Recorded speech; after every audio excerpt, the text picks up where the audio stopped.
bourgeons-là ont commencé à sortir, ont commencé à éclater. Là, il est arrivé le gel. Des vignes au Bas-Saint-Laurent. Cet agronome n'aurait jamais cru qu'elle survivrait au climat lorsqu'il a acheté sa terre en 1992. Ça témoigne aussi de l'importance des changements qui sont survenus depuis quand même les 30 dernières années. D'ailleurs, 2021 est au deuxième rang des années les plus chaudes dans l'est du Québec. Les températures moyennes observées étaient entre 2,1 et 2,4 degrés supérieures au normal enregistré entre 1981 et 2010, confirme Environnement Canada. Quand on parle de la hausse des températures, on pense à l'air, c'est la température de l'air, mais quand le climat se réchauffe, c'est pas seulement l'air qui se réchauffe, ce sont les eaux des lacs, des rivières, du fleuve, de l'estuaire, du golfe, et puis la terre aussi, les sols, donc tout se réchauffe. Et ce réchauffement entraîne des changements climatiques, comme l'augmentation constante des phénomènes extrêmes.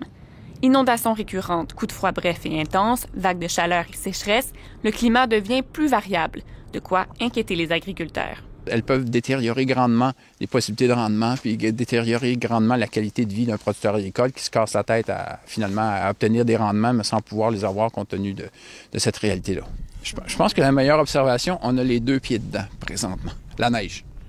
Je pense que le facteur de risque principal que les entreprises qui tirent bénéfice, avantage du climat, auquel vont devoir faire face, ce sera la quantité de neige au sol. Le fleuve Saint-Laurent n'est pas épargné. Toutes ces couches d'eau se réchauffent. Résultat, les banquises s'y font plus rares.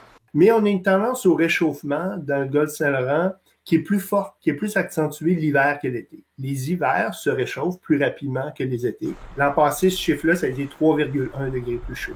Donc, tous les mois de l'hiver ont été plus doux que la normale, si bien que, à part autour de l'île du Prince-Édouard, les eaux ne se sont pas rendues au point de congélation.